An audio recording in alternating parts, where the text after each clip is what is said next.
Hello, and welcome to Spirit Paranormal. In continuance with our Christmas celebration and seasonal celebration, we're going to present a special piece. Again, it's a little off the parapsychology and the questions and places we've been answering, but I think it's very fitting. Today's topic is about Charles Dickens' A Christmas Carol.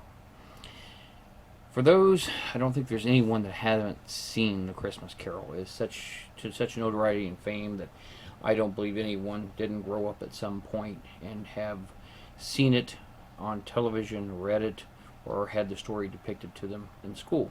It was originally written in 1843, again by Charles Dickens. It was released on December 19th of that year, and by Christmas Eve it had sold completely out. Since that time, it has never been out of publication.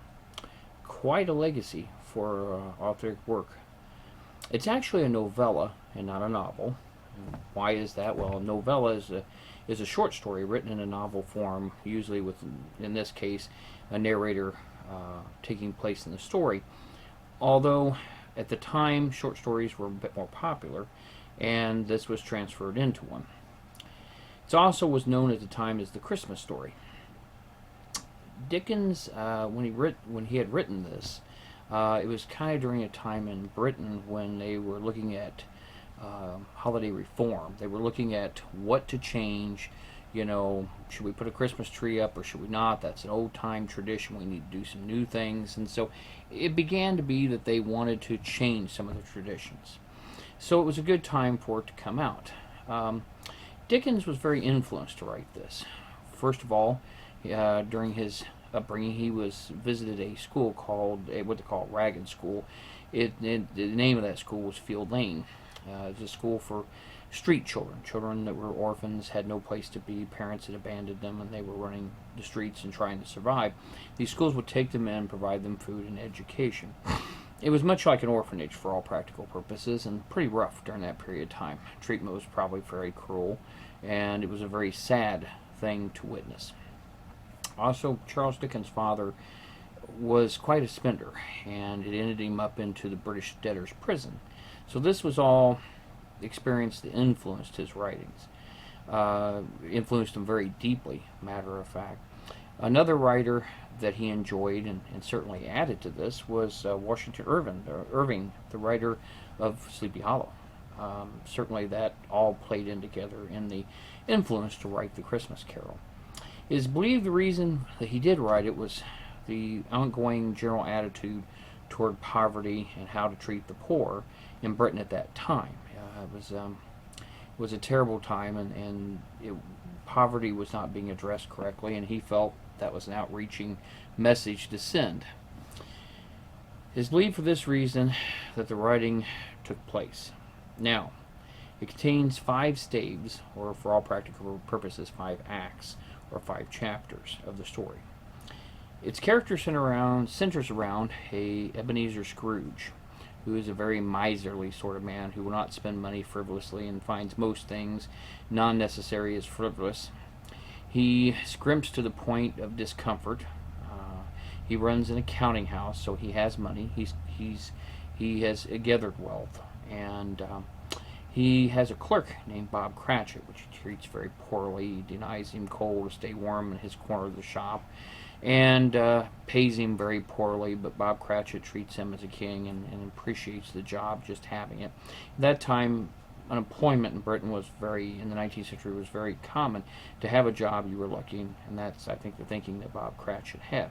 Bob Cratchit was raising a family, and during that first stave, we kind of get the background on that. He has numerous children and a wife, and most importantly, he has one child who becomes a very famous part of the story, which is Tiny Tim, who is a child with a affliction, and he can't walk. He's crippled, and he has a crutch, so he can walk with a crutch, and more oftentimes Bob carries him.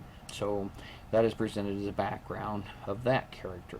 And then we have Fred Scrooge, which is Ebenezer Scrooge's nephew, his brother's boy, and of course Ebenezer's brother is dead, so every Christmas and holidays it appears that Fred comes and invites him to whatever celebration they're having, and obviously he doesn't go. So and then the The most important part of this is his partner, who has died previously, about 2 years, according to the story.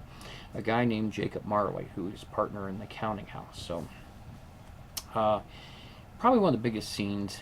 And again, this is, if I haven't said it yet, this is my favorite Christmas story. I have some wonderful ones out there. Of course, the Christmas Story itself with the Red Ryder BB gun and so forth, but this is one of my favorites. I've loved it since a child. And of course, it contains ghosts. Why not? So, the first reckoning, I suppose, with the story is when Ebenezer Scrooge leaves the counting house for the day, and he stopped. He'd been stopped by Fred, and he denied him this frivolous party. He's not coming. And then he gets stopped by two people who are collecting for the poor, and quickly tells them, are there no poor houses? Or are there no prisons? He's not giving money to them. He buys a stew that he takes home. He goes into this wonderful mansion, townhouse, which looks like pretty much abandoned on the first level. And the first thing that happens, in most accounts, is the knocker on the door changes to Bob Marley's face, or Jacob Marley, I'm sorry, not Bob Marley, different story. Jacob Marley's face, and he goes in and accounts it to his own imagination. He goes upstairs, and it appears that he lives in his master suite. He has a few dishes and cooking utensils in the fireplace, and he locks the door and has multitudes of locks. He's obviously very scared of someone breaking in and stealing his money and his wealth.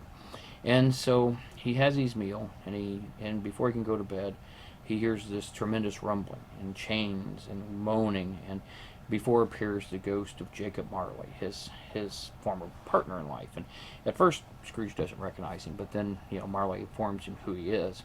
And as they go through, Marley tells Scrooge that he needs to change and to reform. And he explains to him the chain, which Ebenezer asked about, why he carries it, why he has it. He said, "This is the chain he forged in life." And he says, "The chain that you see here was the length of your chain 3 Christmases ago." So it shows that our deeds and everything were made accountable for. It's a good moral lesson in a lot of ways, and certainly it scares the living hell out of Ebenezer Scrooge. So he immediately, after Marley leaves, he is very shocked, but at the same time he quickly puts it off. Yeah, the way a lot of people do when they see things that happen, and paranormal things, and he puts it off and says, "Oh, no, this is that's just the soup or the stew. It's affected me, bad stomach." So he goes to bed. Now, one thing that Marley predicted while he was there, that he would be visited by 3 ghosts. The first on the strike of 1, the second on the strike of 2, and of course the third, obviously, on the strike of 3 of the clock. So in the story, there is a clock that chimes within the bedchamber, and the first one arrives. And it is the ghost of Christmas past. And it takes Ebenezer back through his life, shows him happy times when he had a girlfriend, when he worked for a very good employer. At the strike of 2, the second ghost comes in, and it shows him it shows him Christmas present, takes him to the Cratchit house, shows him the child. One inevitable question that begins to show the change of Ebenezer Scrooge is when he asks about the crutch and the child. If next Christmas, if that child will be there, if he survives. And the ghost looks at him and says, "I see an empty chair in the corner and a crutch." And that is kind of the first thought, I suppose, that Ebenezer is beginning to change. So anyway, then the last ghost, of course, is the most scary of them all, the ghost of Christmas future. And it's generally portrayed with almost a cloaked figure in most of the story. And, you think of this as the Grim Reaper who's coming. And he doesn't speak. He just gestures and takes and shows him things. And of course, one of the most earth-shattering, changing moments is when he shows him his own tombstone. And one question that is asked, and this is the really dramatic feat of the story, is he asks, are these the things that will be, or are these the things that, if unchanged, will be? So in other words, can I change them? If I change now, will these come true? And of course the spirit doesn't answer, it just points. So he wakes up in the bed and decides it's time. It's time to make sure that he makes that change. And so he immediately, gets a bird, the biggest, yells to a young man on the street, has him go buy the biggest goose in the butcher shop and take it to the Cratchits to prepare them for dinner. He stops by his nephew Fred's, says he'll be back later. He comes, spends a little time with him, then he goes to the Cratchits and has dinner. Now, This is a great story. It's a story that has many, many moral things involved in it. But probably most importantly on the parapsychology end, it involves ghosts. Ghosts that help us to either atone, redeem, teach us lessons or virtues. And as we know in the parapsychology world, a lot of spirits that come back for a reason. They stay for a reason. And so this is a good example of it. There's some wonderful illustrations, and I think my favorite ones are in the original 1843 edition. These were done by John Leach, and they're in the original printing. You can find them on the internet. They're really nice. Many adaptations of the Christmas Carol have been made. Actually, there's over 86 movies that have been made from the story of the Christmas Carol. The first one being in 1938. It's a black and white edition starring Alistair Sims. And they progressed from there. Many actors have portrayed it. Actually, for the Whovians out there, one Doctor Who portrayed Scrooge at one point in a British rendition. George C. Scott, Henry Winkler, both portrayed Scrooge. Sir Patrick Stewart, or as we know, Jean-Luc Picard, portrayed Scrooge. Bill Murray, Scrooge McDuck, Fred Flintstone, just to name a few. And in some of the more comedy versions, such as the one Bill Murray's in, is Kevin Farley as Scrooge, more or less. Truthfully, there's been many actors that portrayed this over the years. My personal favorite is with George C. Scott. Why? Well, because the storyline follows very closely to the original written story. And some of the things that depict in here are very close to the illustrations of the story, such as where he takes the cone and tries to snuff out the ghost of Christmas Present and tries to drive it out. Different things that happen in the story are exactly the way it happens in the book. I like that done. My second favorite is more of a comedic version. I think everything needs a little longevity at times, and I think there's always room for that in anything. And so my second favorite is a movie called Scrooge with Bill Murray.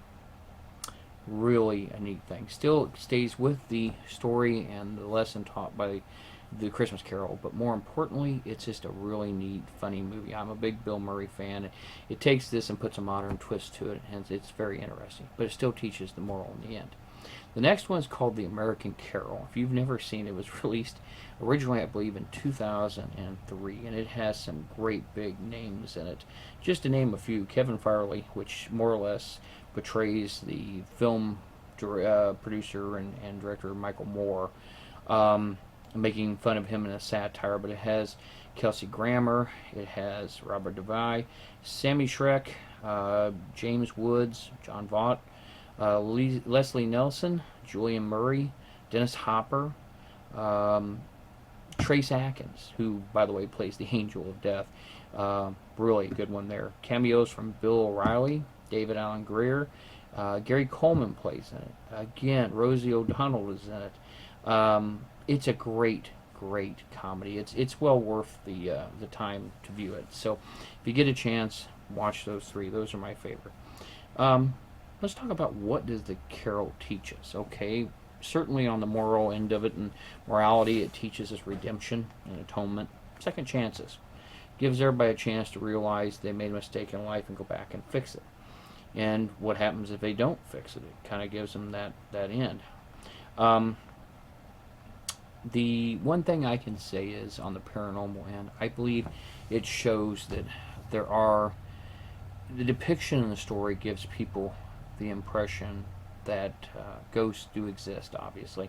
And it kind of leads you in a path to think, okay, these three ghosts have a direction. They're there for a reason. So when we have people that call in and say, I believe my house is haunted and, this is going on and that's going on, we can kind of reason and say, okay, there's a possibility that why that spirit's there is because it wants to either show you something, it's looking for redemption, sometimes even revenge, but it's there for a purpose. And I think that certainly, and sometimes those purposes aren't bad. I think that's what this shows. I think this is my favorite thought toward the parapsychology, and that it shows that it may not be a bad reason why it's there. It may be there for a very, very benevolent reason. So not all spirits are necessarily bad. A lot of people that call us say, hey, I'm living with one and I'm perfectly content. I don't want to get rid of it. You know, I think it's either my mother, my aunt, or it's just some benevolent spirit that takes good care of our family. So be it. The one thing I think you can walk away with today, and I think this is what needs to be thought of, is the fact that the world today could sure use a big dose of the Christmas Carol. I and my wife, as we've been out shopping, we see people that are absolutely crazy. They drive poorly. They're dangerous. They're rushing in. They're rushing out. They've forgotten what Christmas is all about. Whether you believe in the Christian basis of Christmas or just Christmas as a holiday, it was there to celebrate your fellow man and goodness and kindness and reaching out to others, redemption, many things. Certainly that doesn't happen today, and not in very many places. I'm sure it does in some, and someone will obviously message us and go, oh yes, well this is going on. And I'm sure there is, but there's a lot that really needs to change too. So maybe it's a message to the world. Maybe they ought to stop and watch one episode or read the novel. You know, it might be worthwhile. Either way, from behalf of those of us at Spirit, we'd like to wish you a Merry Christmas, Happy Holidays, Season's Greetings. And remember to like and subscribe to our videos. There's quite a bit more coming. We're on YouTube, so please like and subscribe. Go to Facebook, Spirit Indiana at Facebook, or for Spirit Indiana 1 at Facebook, and check us out on Instagram. Please get a hold of us if you have questions. You can go to our website, www.spiritindiana.com, or email us at info@spiritindiana.com. Again, from our families to yours, have a safe and happy holiday.